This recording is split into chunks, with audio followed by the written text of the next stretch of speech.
chers téléspectateurs de Malicouna Funi TV, bienvenue. Nous sommes aujourd'hui dans le cadre de ce débat, Mali Débat, pour nous pencher un tout petit peu sur l'entre-deux tours des élections législatives. Qu'on sait tous, s'est déroulé le premier tour dans un contexte sécuritaire et sanitaire qui vraiment a pesé sur le taux de participation. Et avec nous aujourd'hui dans le confort de notre studio, nous avons deux grands invités. À ma gauche, Monsieur Benjamin Sangala, qui est journaliste, plus précisément le directeur de publication du journal L'Espérance.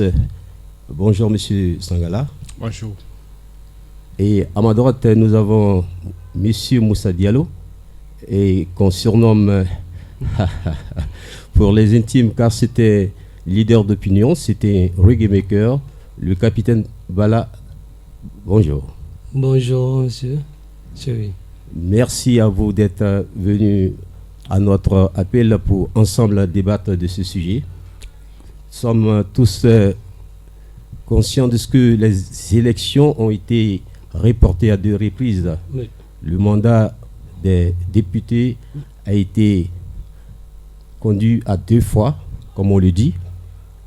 Donc, après le dialogue inclusif qui a permis de dégager un ensemble de recommandations, les votes donc, ont été convoqués pour ce mois, dont le premier tour s'est passé, et tout récemment. Alors, donc, nous avons vu avec beaucoup de stupéfaction, si tu peux me permettre, vraiment le taux de participation qui est vraiment à désirer. Il y a le contexte sécuritaire qui, d'un côté, est l'un des facteurs. Il y a aussi ce qu'on sait tous aujourd'hui avec la crise de la pandémie du coronavirus, qu'on appelle aussi scientifiquement le Covid-19. Eh bien, donc, nous allons demander à nos invités, est-ce vraiment indispensable de tenir les élections dans un tel contexte? Si oui, et pourquoi? Et sinon, et que chacun de vous apporte son opinion, son point de vue. Nous allons commencer par M. Sangala. Merci Thuis, bonsoir à tout le monde. Merci. Merci de nous recevoir chez vous. Merci. D'abord, indispensable, je peux dire peut-être, puisque nous sommes déjà qu'on attend les élections, donc j'aurais aimé cette question avant les élections. Tout à fait. Et je fus de ceux qui étaient quand même contre la tenue de ces élections. Et pour plusieurs facteurs, sinon 2 facteurs essentiels. Le premier, c'était quand même la raison sécuritaire. C'est-à-dire que quand vous prenez un peu le centre du Mali à partir de la région de Ségou, une partie de Koulikoro et toute la région de Mopti, il est impensable en ce moment de tenir une élection. Et sans oublier un peu une certaine partie du Nord Mali vers Tombouctou et Kidal. Donc, le deuxième facteur qui est venu s'ajouter à cela, c'était quand même la pandémie, c'est la maladie à coronavirus, le Covid-19, comme vous venez de le rappeler. Donc, ces 2 raisons suffisaient pour d'abord reporter une élection. Bien entendu que les États les plus puissants que les nôtres, comme la France qui a reporté son 2e tour des élections, comme la Bolivie qui a reporté sa présidentielle, comme également les États-Unis qui ont reporté les primaires. Donc, quand on sait que ces États les plus puissants du monde qui sont arrivés à reporter les élections, pourquoi pas nous autres, pour en tout cas faire en sorte que nos populations ne soient pas entre eux-mêmes facteurs de propagation de cette maladie. C'était vraiment nécessaire. Puisque nous sommes un État très pauvre, n'ayant pas toutes ces dispositions sanitaires chez nous, nous n'avions pas d'hôpitaux, en tout cas qui pouvaient, n'ont pas un plateau sanitaire technique pouvant en tout cas résoudre ce genre de crise. Et pour le moment, nous ne pouvons que nous remettre à Dieu et aux barrières, aux mesures sanitaires prises. Cependant, nous sommes dans un État qui dit État dit aussi une certaine autorité.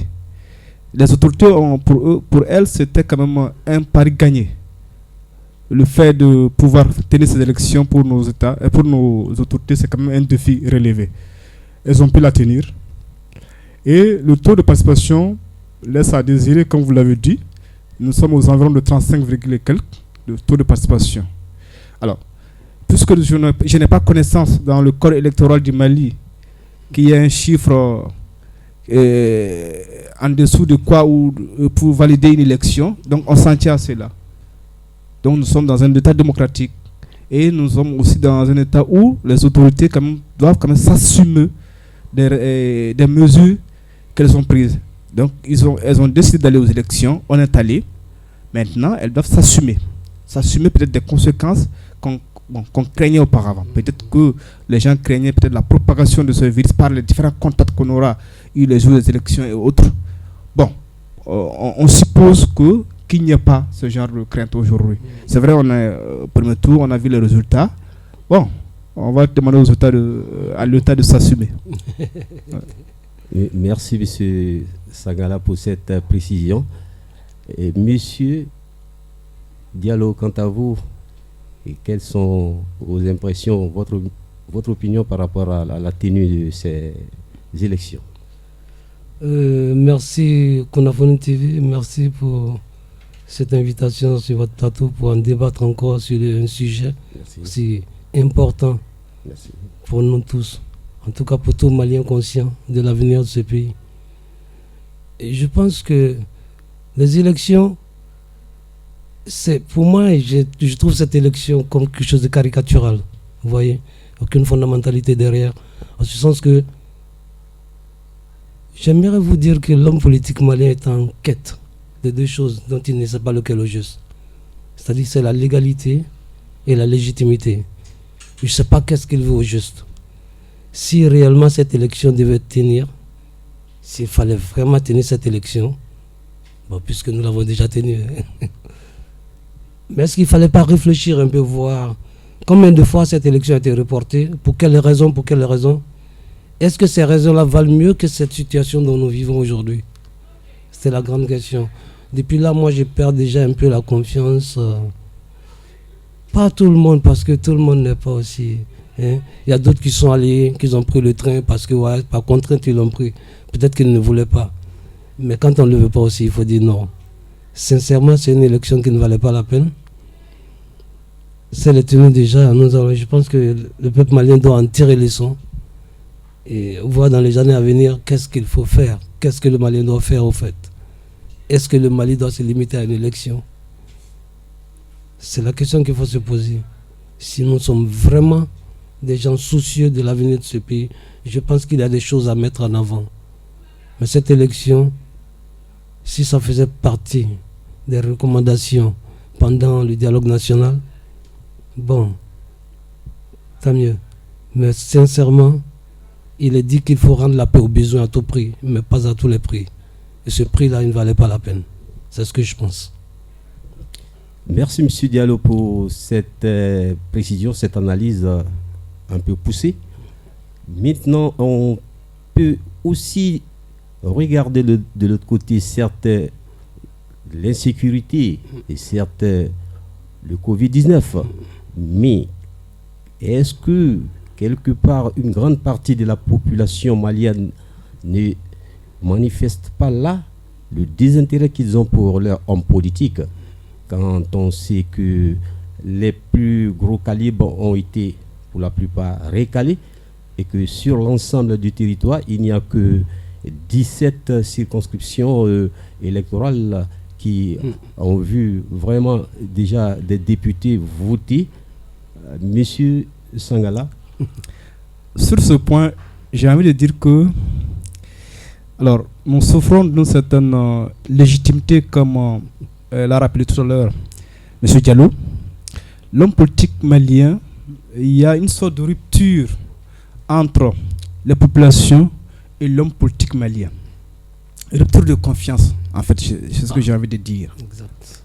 Donc, les gens, bien vrai qu'il y a eu quand même ces deux facteurs que nous avons tout tout à l'heure énuméré les facteurs sécuritaires et sanitaires. Mais au-delà, il y a quand même une sorte de désintérêt qui se dessinait bien avant. Quand vous regardez d'abord, c'est vrai qu'à Bamako, il n'y a pas eu cette insécurité, mais quand même, il y avait quand même la pisco de Covid. Mais avant, il n'y a pas eu cet engouement pour les retraits des cartes. Vous avez vu déjà.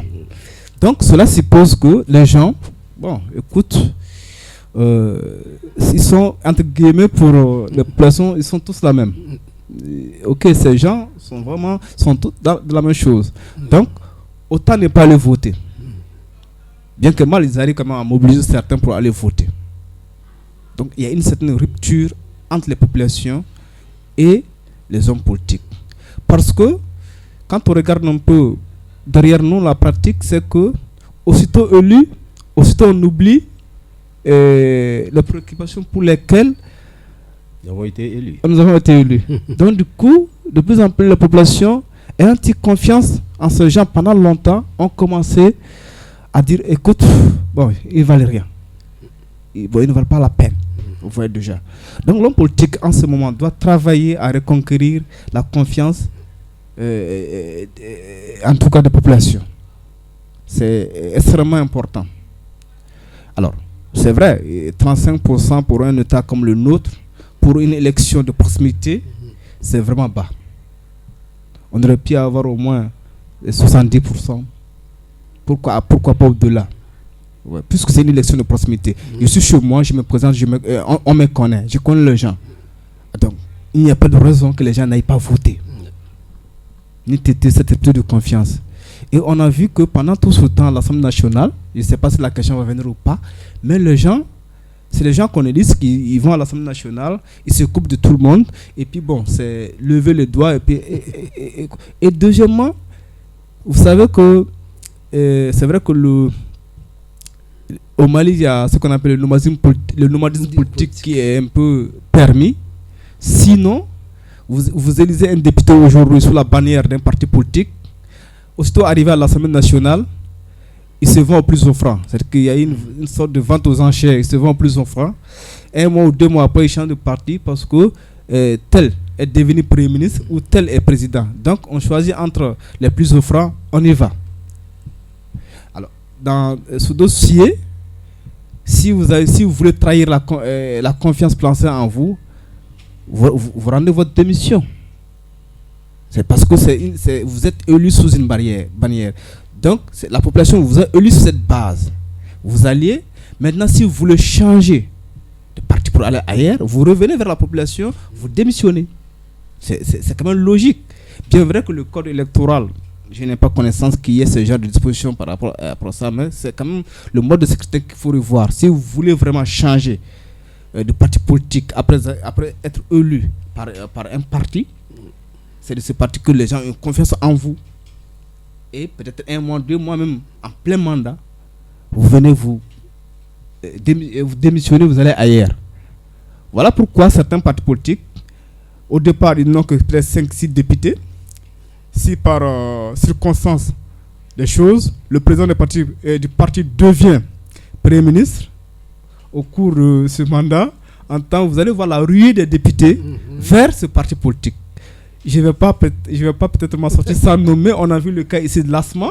Quand Soumaïlou Boubé Maïga est devenu Premier ministre, vous avez vu combien de députés en un laps de temps qu'il a eu. Vous voyez. Donc cette pratique n'honore pas nos élus. Nous devons quand même revoir si en tout cas c'est possible ce côté-là. Merci. Bien, M. Diallo, donc votre opinion sur cet état des faits, et est-ce que vraiment les populations n'ont pas un peu un ras-le-bol vis-à-vis de leur politique? Mais le ras-le-bol, il y a longtemps ça se signale, il y a longtemps, le ras-le-bol il est là quoi. Le fait de ne pas aller déjà retirer les cartes d'électeurs, c'est un ras-le-bol. Le fait de ne pas déjà aller aux zones, c'est un ras-le-bol. L'abstinence aux élections, c'est un ras-le-bol que les gens ils doivent comprendre à un moment donné. Mais j'ai l'impression que les bulletins blancs sont pas très pris au sérieux après la proclamation des résultats. Et ça c'est un gros problème. Mais je viens sur ce que disait tout à l'heure M. Benjamin. Le nomadisme politique, c'est la plus grosse plaie de la politique malienne. Il y a le nomadisme politique, il y a les alliances contre nature, et il y a les partis politiques qui s'érigent en une seule personne. Quand monsieur n'est pas là, il n'y a pas de parti. Et c'est ça le problème. Le seul grand parti que je connais, que tout le monde connaît comme moi au Mali, ici, je ne fais pas de publicité, c'est l'ADEMA. Mais malheureusement, ils ont déçu. Et c'est ça la vérité aussi. 20 ans d'éducation au dépotoir, 20 ans de politique au dépotoir, 20 ans d'économie au dépotoir, plus de 20 ans de diplomatie au dépotoir, et on ne devait pas être surpris de nous retrouver dans ce trou-là. Il y a longtemps, le Mali devait passer à l'assainissement. Nous avons tellement fermé les yeux sur l'aspect de l'assainissement que nous nous sommes retrouvés dans un piège sans nous en rendre compte. Aujourd'hui, la réalité mondiale nous rattrape. Qu'est-ce que vous pouvez imaginer en tant que, si vous vous mettez à la place d'un occidental aujourd'hui? Pendant que la France, la Bolivie, comme dit M. Benjamin, qui reportent les élections, nous organisons nos élections. Pendant que les gens cherchent à se protéger de cette maladie-là, que je ne vais même pas prononcer le nom. Tu vois? Nous, on nous demande d'aller aux élections. Pendant que nous allons, leurs enfants sont dans le trou, quoi. Ils sont dedans, hein. Ils ne sortent pas. Hein. Et c'est la protection. À peine s'ils ne vont pas payer des masques à leurs poches pour les masquer. Ça, c'est conduire un peu son peuple à l'abattoir, en fait. Quand vous conduisez vos peuples à l'abattoir, c'est pour gouverner qui si vous devenez président? Voici les questions que nous devons nous poser à un moment donné. Moi, j'ai dit aux gens, ça fait plus de 5 ans, je vous ferai un jour écouter ce titre que j'appelle Soso Kafarin. Parce que Soso est Kafarin de quoi? Kafarin. Car qu'on a Soso, mairie Soso, assemblée Soso, gouvernement Soso, Abed Kafarin. C'est ça la réalité. Vous savez, mon frère, le côté comportemental est relatif à notre cœur, notre conception. Ce que nous ressentons au fond de nous, c'est ce que nous donnons comme comportement au quotidien. Et puisque le cœur ne peut pas concevoir si la tête n'a pas pensé, et que la tête ne peut pas penser si les yeux n'ont pas vu, que l'oreille n'a pas entendu, et que les autres sens lui n'ont pas stimulé. Donc à un moment donné, est-ce que nous ne devons pas nous dire que être propre nous arrange? Parce que plus nous voyons que du propre, plus notre mentalité est propre, plus sa mentalité est propre, plus elle transmet de l'énergie positive au cœur, la conception devient bonne et le comportement devient bon. Mais pourquoi ne pas... Est-ce que vous ne voyez pas une relativité entre ces mots-là? Donc à un moment donné, je dis qu'il faut l'enseigner. Voici la grande valeur d'un citoyen. C'est la plus grande valeur. Adamade Fena Djerani. Voilà, Akil Kainitaï. Akil Benyanitaï. Frafou et tout là. Et il a moins de problèmes. Aujourd'hui, nous sommes face à une situation, on demande aux gens de se préserver, de se protéger. D'autres prennent ça pour des faux discours. Mais frappe eka bana mina ere ni paludisme frappe docteur Sola bi pharmacie là au fra ere warte ku mais bana don nalo ko frata la kiki jantuire la ni oke ko kala wakan ah che no bana im atiti bla ko kala wa ro atiti bla ro already. Tu vois, donc je profite, c'est juste une parenthèse, je veux juste dire que il faut juste maintenant que l'homme malien, toi, moi, nous, vous, tout le monde, que nous sachions ce que nous arrange. Nous sommes dans une situation aujourd'hui où nous avons besoin de l'apport de tous ces intellectuels, ces culturels, ces confessionnels qui nous disent des choses claires. Nous en avons besoin. Ce n'est pas que moi. Nos enfants, ils sont là. Hein? Ils sont là. Parce que le Mali ne va pas continuer comme ça. Ce n'est pas l'héritage qu'a laissé Modibo. C'est ça la vraie réalité. C'est ce que nous réclamons. C'est pour ça que souvent j'ai l'impression que les gens ont peur de promouvoir les idéologies de Modibo. Ils l'ont tellement diabolisé qu'ils ont diabolisé ce socialisme qu'ils voulaient, qu'ils l'ont appelé communisme. Mais est-ce que nous sommes en paix dans ce capitalisme-là? Le capitalisme en outrance, c'est l'individualisme, c'est la promotion de l'individualisme. Donc il faudrait que nous fassions un peu plus attention. La politique, c'est vrai, mais l'éthique, elle doit animer tout ce que nous faisons, mon frère. Merci. Ce qui est vraiment très très bien dit de part et d'autre. La rupture est consommée quelque part Et d'après M. Sangala, entre les politiques et la population, il y a une crise des mentalités de l'autre côté qu'il faut vraiment soigner. Et car vraiment, quand on complète le tout, on se retrouve avec un comportement digne de ce nom. Donc tout part d'une question d'éducation et de mentalité. Et cela dit, donc le nomadisme a été dit quelque part. Nous avons besoin de quel type de député pour la prochaine mandature, c'est la 6e mandature, parce que on a assisté à ce que les députés, pour la plupart, ignorent les raisons, les missions qui leur sont assignées par les peuples en tant que représentants d'abord et des circonscriptions, des électeurs qui les ont élus dans une circonscription bien donnée, également les représentants du peuple. Et donc, ils ont 3 missions.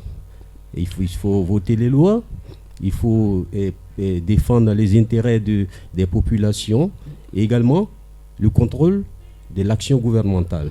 Alors donc, selon vous, quel type de député il faudrait vraiment pour que le Mali retrouve son élan d'un pays émergent avec... Bon, je dis juste que moi, je pense que nous avons juste besoin des députés vraiment qui pensent à leur peuple. C'est d'abord ça. Quand tu es avec le peuple, quand tu exerces pour le peuple, ce qui concerne le reste là, c'est des faits divers, ça va suivre. Parce que tu ne peux pas être là pour le peuple et ne pas surveiller ce gouvernement.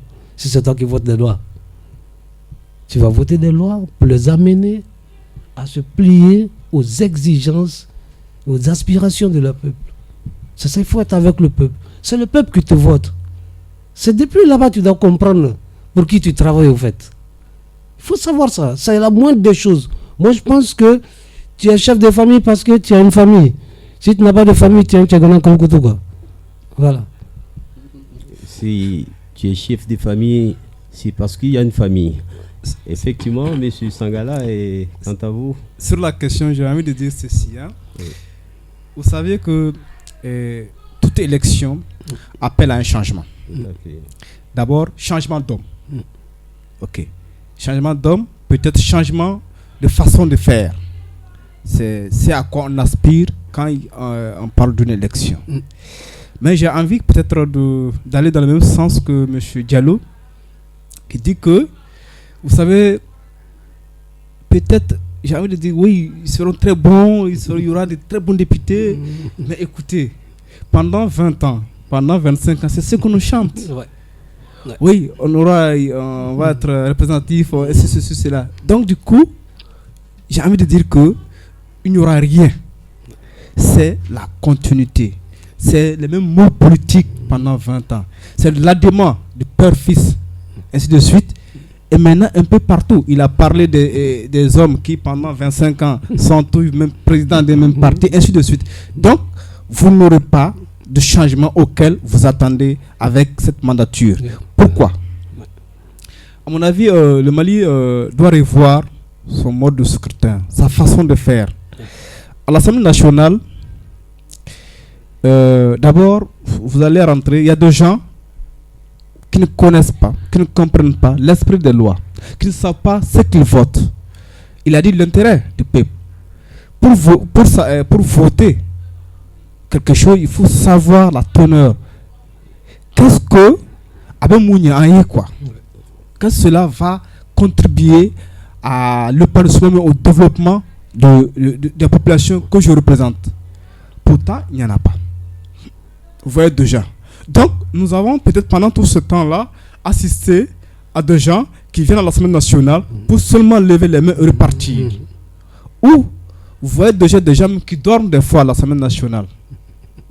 Oui, nous avons tellement de cas, tellement de sujets auxquels ils devaient interpeller. Mais nous avons peut-être plutôt assisté à des interpellations de mise en scène. Oui, je suis... c'est-à-dire que le ministre a besoin d'une certaine publicité. Il travaille avec un député. Et bon, écoute, tu m'interpelles. Juste du buzz. Juste une certaine publicité autour de sa personne. Quand un ministre est interpellé, il sera vu à la télé pendant 2 ou 3 heures de temps. Le député va lui poser des questions. Donc, c'est sa journée de publicité. Nous avons assisté à ça. Donc, on a peut-être besoin pour l'Assemblée nationale du Mali des hommes intègres, des intellectuels. Intellectuel ne veut pas forcément dire intègre. Nous avons besoin de gens qui comprennent, qui savent d'abord, comme il a dit, porter les lois, venir vers les populations, les restituer, prendre les aspirations des populations en compte, les remonter. Vous voyez, pas seulement pour les enveloppes de la veille d'un vote de loi à l'Assemblée nationale, parce que très souvent il y a des enveloppes qui passent avant la veille d'un vote de loi à l'Assemblée nationale. Il faut savoir dire non à ces enveloppes-là. Vous voyez déjà. Donc on a besoin peut-être des députés intègres, des députés intellectuels, des députés en tout cas contemporains, des députés du XXIe siècle. Je crois qu'il faut rompre avec les mauvaises habitudes. Les anciennes habitudes. Bon, je ne dis pas que toutes les anciennes habitudes sont mauvaises, mais il faut quand même rompre avec les mauvaises habitudes. On a besoin d'un certain renouveau, d'un certain dynamisme à l'Assemblée nationale. On a besoin qu'il y ait un bon débat. Pas ce débat folklorique, mais un débat auquel les populations peuvent comprendre des choses. Vous voyez. Donc, franchement, pour cette mandature, j'ai envie quand même de dire, ou bien de savoir quand même qu'il y aura des très bons députés, mais hélas, vu ce qui s'est passé, je reste perplexe, je reste c'est vraiment mes faits, même si je souhaite qu'il y ait vraiment un changement. Il y a donc un consensus de point de vue sur le type de député dont le Mali a besoin et qu'on quitte dans ce carcan de Béni oui. Vous l'avez si bien dit, parce que vous avez vraiment pointé du doigt cet aspect. Ce qui me pousse à dire que est-ce que vous avez parlé du mot de scrutin, est-ce qu'il ne faudrait pas revoir la majorité parlementaire? Souvent, il me semble que au lieu que ça soit un atout, devient un handicap, que ceux-là qui sont censés être vraiment les défenseurs du peuple, une fois dans cette majorité, donc l'exécutif devient inféodé aux législatives. Donc les projets de loi qui sont soumis, alors ne sont pas amendés, ne sont même pas lus, on les vote parce qu'il faut les voter. Et alors donc les députés aussi de l'opposition, comme vous l'avez dit, il y a aussi cette rupture avec la population, donc il n'y a pas de restitution et puis on ne descend pas vers la base, on ne remonte pas avec les problèmes et tout cela. Donc je m'en vais dire est-ce qu'il ne faut pas voir le mode de scrutin pour que cette problématique de majorité, qu'on essaie de voir cela de près. Bien évidemment qu'il faut revoir, parce que déjà nous avons un mode de scrutin qui est déjà vieux de 25 ans, de 92 à nos jours. Donc il est quand même temps de revoir, de s'asseoir à un moment donné, qu'est-ce qui a marché dans ce que nous sommes en train de faire, qu'est-ce qui n'a pas marché. Et moi personnellement, je suis contre du fait qu'il y ait quand même cette sorte de liste où on a des alliances, des contre-alliances, des alliances contre nature. Vous voyez déjà, je me dis pourquoi, soit à défaut de demander aux partis politiques d'aller sur leur liste propre, ou alors il faut laisser les gens individuellement se présenter. Si vous allez individuellement vous présenter, je suis candidat dans cette circonscription électorale, on laisse le nom autant de personnes qui veulent aller aux élections, ils aillent aux élections. Et en ce moment, peut-être les trois premiers seront conduits à l'Assemblée nationale, ou les 4 premiers, ou les 2 premiers, selon le nombre de députés que la Constitution en a besoin. Peut-être dans une construction comme la commune 3, je crois ils ont besoin de 2 députés, mais c'est un seul député la commune 3. La commune 3, il y en a 2, je pense que supposons que la commune 4, normalement c'est 2 députés. En ce moment-là, vous laissez les partis aller. Peut-être si Moussa Mara veut aller sur la liste Yéléma, on laisse aller sur Yéléma, Moussa Mara Yéléma, et X Moussa Diarra, RPM ou je ne sais pas quoi, il a son nouveau parti je crois. Donc du coup, au sein des élections, on regarde qui est premier. Si X est premier, et qui est deuxième? Si X est deuxième, donc ces 2 sont automatiquement conduits à l'Assemblée nationale. C'est une proposition, je suppose, mais ça, c'est pas la loi électorale. En fait, au Mali, c'est pas comme ça. C'est la base des listes. Vous voyez. Donc, du coup, c'est permis qu'il y ait des alliances.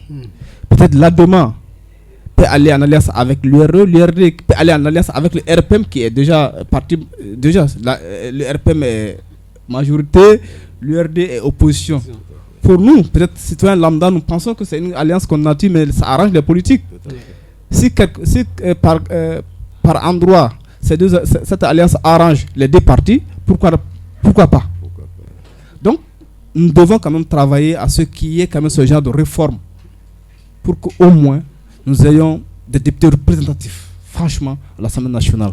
Je sais que sur cet avis, M. Diallo n'est pas tellement d'accord avec moi. Ouais, je reste un peu mitigé. C'est un peu mitigé le truc. Oui. Vous savez, en réalité, la politique, je ne m'y connais pas. Très bien. À un moment donné, je dis, est-ce qu'il ne faut pas m'abstenir? Parce que ce que je vois là, ça ne me montre rien de sérieux à un moment donné, quoi. Tu vois? Ce que vous êtes en train de dire, c'est bien. Ces genre de propositions pour des jeunes politiciens, des jeunes militants dans les partis et autres, c'est bon. Mais il y a un truc que j'aimerais souligner, au-delà de tout ça. C'est la société civile. Très bien. La société civile. Et je la trouve un peu partisane. Non, je dirais partisane. Ouais. Vous voyez? Il faudrait que quand on dit une société civile, un syndicat, c'est des organisations franchement qui doivent savoir préserver leur crédibilité. Vous voyez? Il faut arrêter de prendre le train en marche avec les hommes politiques pendant les campagnes, tout ça. C'est dangereux. Après, ça donne un autre enseignement à la jeunesse qui n'a rien à voir avec la pratique qui se passe sur le terrain. Et moi, j'ai beaucoup peur de ça. Nous avons encore une société civile qui se défend doucement. Mais je tire sur la sonnette d'alarme pour dire que les signes que je vois, en tout cas, il faut que ça stoppe.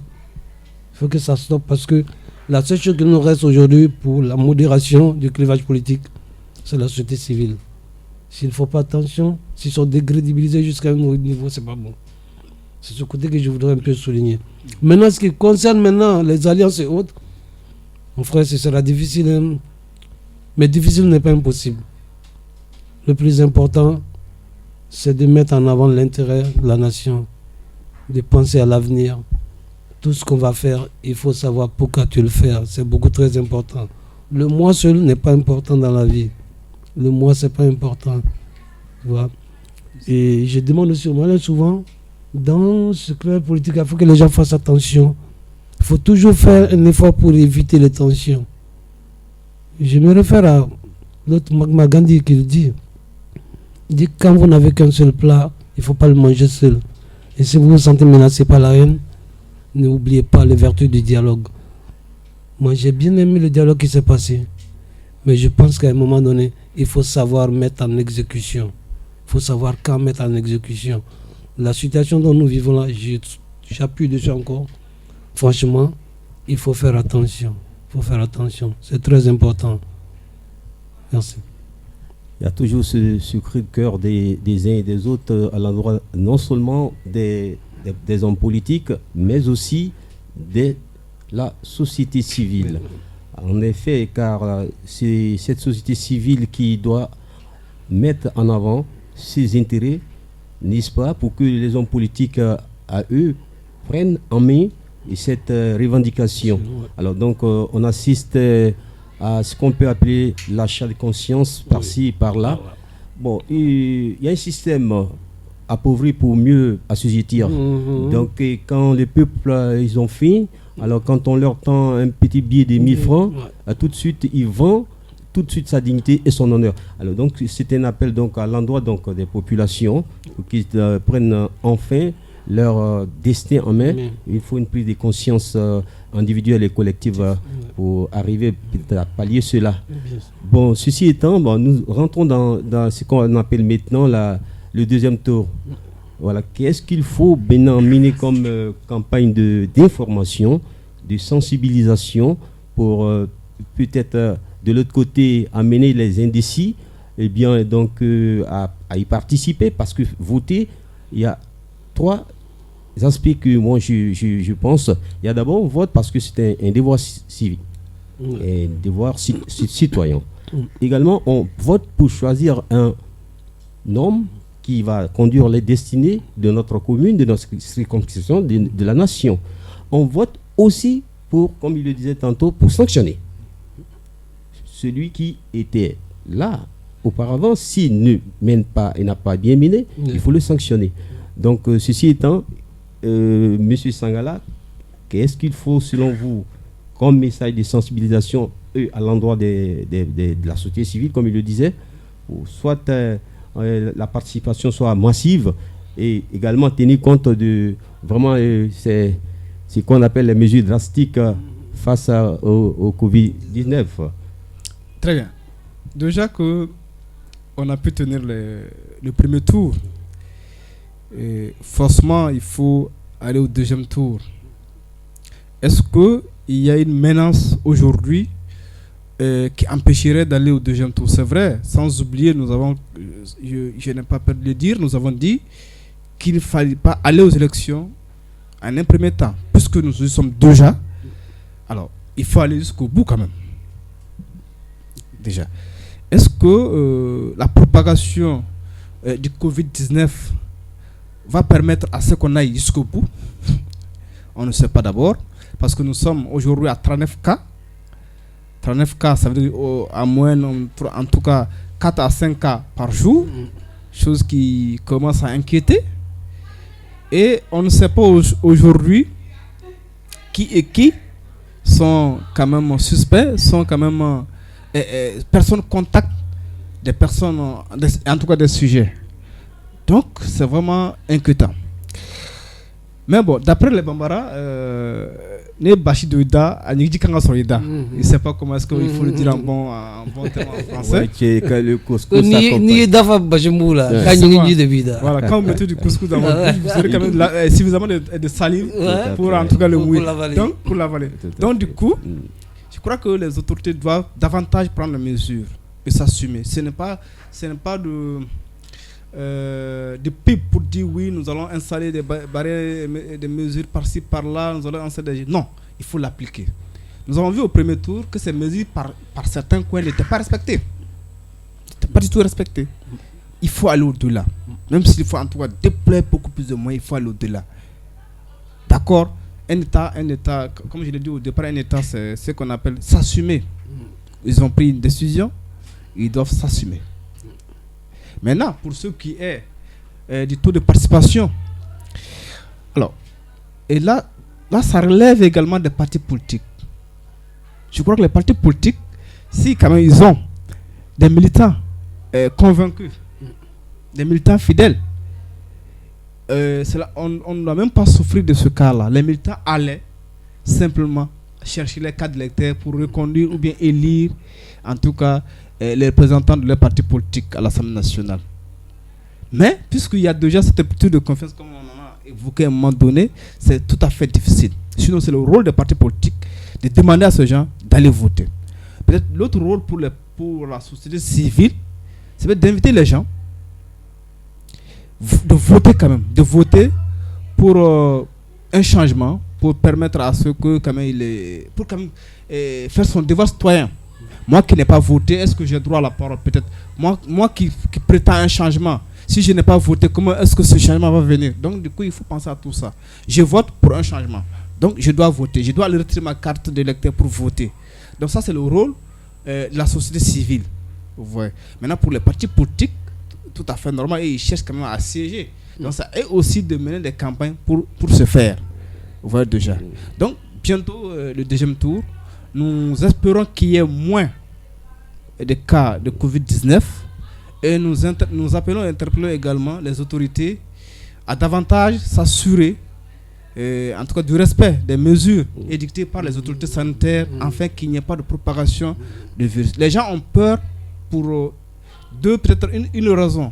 C'est quoi? C'est que je ne sois pas facteur de propagation ou que je ne sois pas victime d'une éventuelle contamination. Donc du coup les gens ont peur vraiment de ce point de vue là, en tout cas que je ne sois pas facteur de contagion, de contamination, ainsi de suite. Donc du coup franchement les gens ont peur d'aller.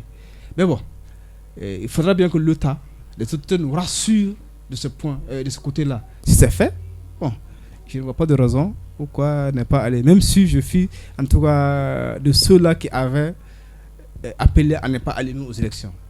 Je m'assume aussi quand je demande à l'État de s'assurer. Monsieur Diallo, quant à vous, qu'est-ce qu'il faut comme vraiment message de sensibilisation à l'endroit des politiciens également et de la société civile là, pour que les élections à venir, il y ait plus de votants également et que la pandémie soit d'une façon ou d'une autre contrôlée et que les mesures soient respectées pour éviter la propagation parce que, comme je le disais tantôt, vraiment la proportion va grandissant. Bon, moi je pense quand même que les élections c'est bien, mais il faut vraiment faire attention parce que c'est important de savoir à quel peuple on a affaire. Nous avons affaire à un peuple que je dirais souvent indiscipliné. Nous sommes tellement indisciplinés souvent que c'est dangereux souvent, il faut faire beaucoup attention. Le deuxième tour là, ça me fait beaucoup peur parce que je me rappelle juste il n'y a pas quelque temps, les États-Unis, il y a Donald Trump qui s'est amusé à banaliser la chose au départ. Et nous avons vu comment c'est venu quoi. Le virus chinois. Ouais, virus chinois, exactement. Donc nous avons vu comment c'est terminé. Et moi, je suis musicien, j'aimerais un jour faire un concert au stade Modebo qui t'a plein quoi. Franchement, si je dois demander à mes fans, mon public d'aller au concert de ces hommes politiques là, pour aller se faire contaminer sans aucune mesure, ça va être très dangereux. Donc la meilleure des choses, c'est d'anticiper. Donc vous avez peur que vous n'ayez pas assez de monde le jour de votre concert. Ouais, mais je compte sur le public. Eux, ils comptent sur le peuple pour les voter. Moi, je compte sur le peuple pour aller assister à mon concert. C'est un combat d'idées maintenant. Je préfère avoir le Malien devant moi pour que je leur apporte la vérité de Dieu, la vérité des hommes, et nous amuser ensemble, en même temps les sensibiliser, que de les laisser aller se contaminer, s'entretuer. Parce que ce truc-là, ça fait peur, franchement. Ça fait peur. Parce que nul n'est à l'abri aujourd'hui. Vous avez vu que nous avons parlé des grandes puissances. Aujourd'hui, on a vu qui est plus puissant, quoi. C'est Corona, jusqu'à preuve du contraire, quoi. C'est Corona. C'est aussi vrai, mais il faudra aussi peut-être faire confiance en son État, à ses autorités. Non, je sais que nous sommes un État très faible, mais à ce niveau, je crois que peut-être que si l'État, peut-être les autorités s'entêtent à aller, excusez-moi de mettre entre guillemets s'entêter, à aller aux élections, c'est peut-être qu'ils ont jugé à tous les niveaux. Bon, la tenabilité de cette élection, d'accord, même si d'un point de vue je suis quand même moi-même réticent, mais quand même on doit quand même aussi apprendre ou appeler à respecter les décisions des autorités. Bien évidemment également que les autorités aient quand même des décisions assez sincères, des mesures très sincères, parce qu'on a évoqué la rupture de confiance, c'est tout ce qui amène ça. Voilà. Exact. Donc, voilà. Exactement. Je pense qu'on est sur le même point, quoi. Justement. C'est ça le vrai problème, parce que la légèreté étatique là, ça c'est un problème. La population, pendant qu'on demande à d'autres de rentrer à une certaine heure, ils veulent pas. Voilà. Dieu merci encore, on n'est pas arrivé au stade du confinement, quoi. Et que Dieu nous en garde de ça, parce que déjà c'est très dangereux à ce niveau-là. Si jamais, déjà au premier tour, les gens ne sont pas allés retirer les bulletins. Normalement. Et le peu qui est allé, vous avez 37%, ça veut déjà dire ce que ça veut dire. Il y a la méfiance qui est là. C'est vrai qu'il y a une question de rupture, mais il y a un peu la peur aussi. Il y a cette psychose-là aussi qui est en tout le monde. Tu vois. Et ça fait peur, franchement. Ça fait peur. Moi, je ne demande pas forcément, je ne dis pas aux gens de ne pas aller aux élections, je ne dis pas aux gens d'aller aux élections, mais je dis franchement de faire beaucoup attention et je demande à l'État d'être encore plus fort dans ses décisions. Et un État plus fort dans ses décisions. Vous avez parlé tantôt du confinement et tout cela, et je suis également, personnellement, je me dis alors tiens, est-ce que s'il n'est pas une politique pour le moment de sursoir à cette décision du confinement, le temps d'aller au deuxième tour et puis alors donc suivre les autres pays sans véritablement de mesures d'accompagnement, car nous savons que les 80% la population malienne vit du jour au jour. Imagine quand on vous dit alors tiens, ne sortez pas, restez chez vous pendant 1 jour, 2 jours, 3 jours, qui viendra vous donner à manger? C'est ce qui fait peur. Dans les pays développés, même dans quelques pays à côté de nous, même en Côte d'Ivoire, on voit que les États, certainement, on me dira que la Côte d'Ivoire c'est un pays émergent, mais il compte bon cœur Donc il va falloir, c'est-à-dire que c'est un mal nécessaire. Un mal nécessaire, il faut prévenir la maladie, mais il faut prendre des mesures d'accompagnement pour que la population ne meurt pas à la maison. La mesure adéquate, quoi. Ah bien sûr. Bon, ne vous laissez pas contaminer de peur que nous mourrons. Mais allez-y mourir de faim à la maison. Alors, donc, selon vous, qu'est-ce qu'il faut vraiment à ce niveau prendre? Parce que là, c'est ça même le souci majeur maintenant pour nous. Vous savez, dans la lutte pour la survie, il y a une seule chose qui réagit. Ça, c'est un truc... il faut que ce soit là pour que chacun sache ce qu'il va faire, en fait, en réalité. Devant les faits accomplis. Devant les faits accomplis, quoi. Et c'est ce qui fait peur, en fait. C'est ça. Maintenant, à nous de voir, dans la mesure du possible, si nous pouvons, toutes les mesures possibles que nous pouvons prendre, il faut les prendre. Mais quand ça arrive sur la faim, la famine, ça c'est une autre chose, quoi. Il faut que les gens ils prennent vraiment les dispositions. Mais pour l'heure là, ce que je demande pour l'heure là, c'est de respecter les recommandations hygiéniques. Il faut les respecter. Il faut beaucoup faire attention à soi. Parce que c'est pas toi même, c'est pas toi. Il n'y a rien de pire sur la tête, sur cette terre, que d'avoir une pression, un poids sur le moral, sur le mental. Être la grâce de la contamination, de la mort de quelqu'un, c'est un gros poids pour un être humain. Donc, de faire beaucoup attention. Il ne faudrait pas que toi, dans ton indiscipline, dans ta carence, que tu vas prendre ce truc-là pour envoyer à ton ami qui va envoyer à sa famille, toi tu vas envoyer à ta famille. Ta copine va envoyer à sa famille, elle va envoyer à sa camarade, ainsi de suite, ainsi de suite. Et là, finalement, là, voilà, plus qu'une fatalité, ce sera une calamité, quoi. Attention. Ouais. Bon, sur ce point-là, je crois que déjà on en a parlé. Et ce qu'il faut craindre, hein, nous sommes un État faible, à faible revenu. Et également, aujourd'hui, cette maladie à coronavirus est en train de donner ou de redonner une nouvelle façon de gouverner. Oui. Tout près le Burkina Faso, je crois que le président Roch Marc Christian Kaboré, hier à la télé, a donné des mesures tellement drastiques, des mesures d'accompagnement pour sa population. Parce que déjà au Burkina, les grands marchés et autres ont commencé à fermer les écoles. Du coup, une population comme la nôtre, qui vit à 80% du marché est local, vous leur demandez de rester à la maison. C'est pour combien de temps? Ouais, déjà. Donc ça, c'est un premier problème. Un second problème, jusque-là, le gouvernement malien n'a pas annoncé de mesures d'accompagnement, en tout cas des peuples maliens. Vous voyez, sous autres, on a vu la libération des prisonniers qui ont été graciés. 1500, 2000, 1500 au Niger, 2000 un peu au Sénégal. Ça c'est déjà une mesure d'accompagnement. Parce qu'on sait que c'est une population entassée qui peut être facteur de propagation. Parce que beaucoup les rendent visibles. Donc ça c'est. Deuxièmement, pour les familles, parce que déjà, quand vous confinez les gens, ils ne vont pas aller travailler, les personnes. Donc du coup, c'est la fin du mois, les loyers et autres. Donc, est-ce que l'État entend accompagner les familles dans ces charges-là? L'électricité à payer, l'eau à payer. Est-ce que l'État est prêt à faire quelque chose dans ce sens-là? Déjà que même, jusque-là, c'est une confusion. C'est une confusion. Les gens, c'est une confusion. Et la cause est en train de gagner les gens.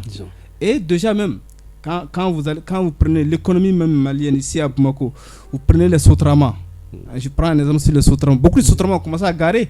Parce que déjà, quand vous demandez à ces conducteurs d'avoir au moins la moitié des personnes qu'elles prenaient avant. Aujourd'hui, on leur demande de prendre seulement que 10 personnes. Donc, du coup, beaucoup vont garer.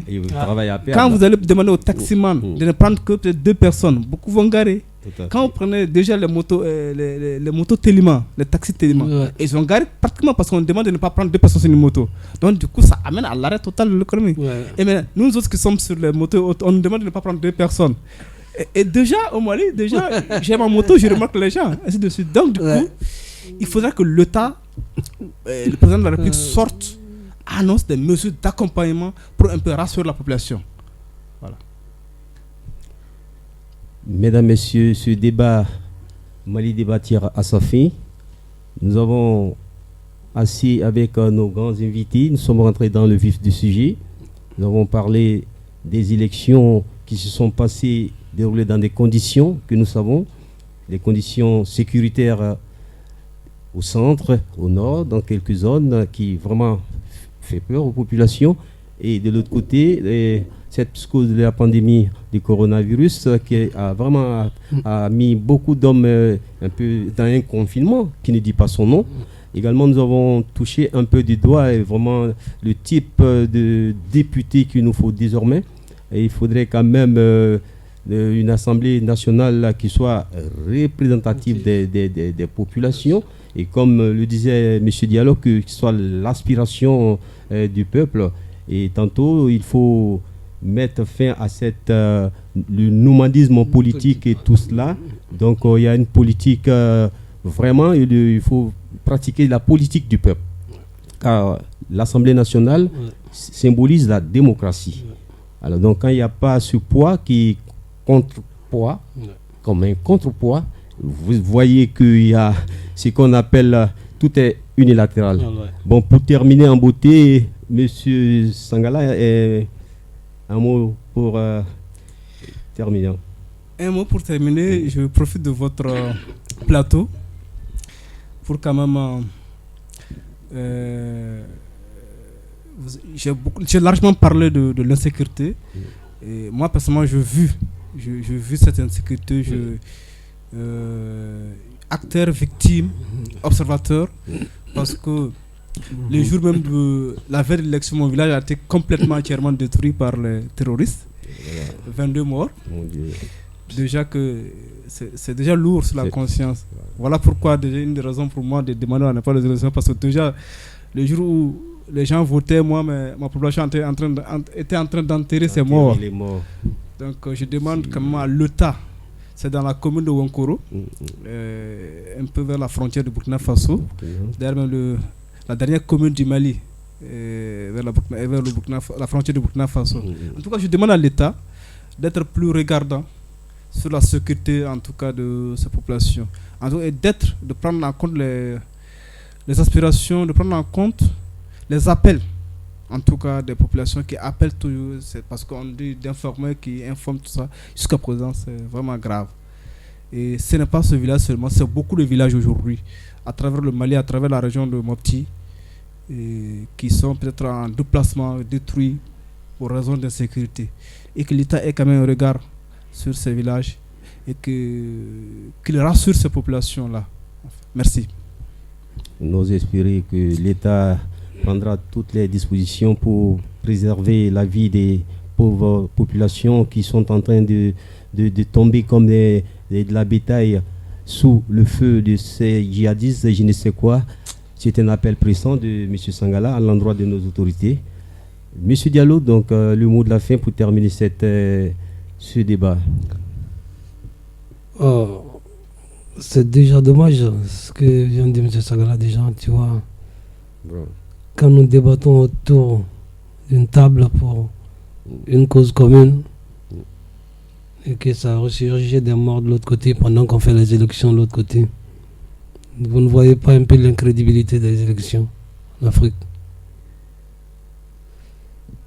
C'est vos parents, c'est mes parents, c'est ses parents. Il faut que nous arrivions d'abord à nous aimer. Il faut s'aimer. S'aimer, c'est la seule chose. L'amour des uns envers les autres, c'est le seul cadeau qui tombe du ciel. C'est un don du ciel, il faut en profiter, quoi. Et je pense en même temps que il n'y a pas grand chose à dire sincèrement. Que l'âme repose en paix et que le Mali en tire des leçons pour que nous arrivions à éviter ces genres de choses. Sinon, franchement, c'est pas intéressant. C'est pas intéressant, franchement. Et c'est pour ça que je dis encore, aimons-nous, on a qu'un refait. Nous m'avons ta refait, à faire un bic refait.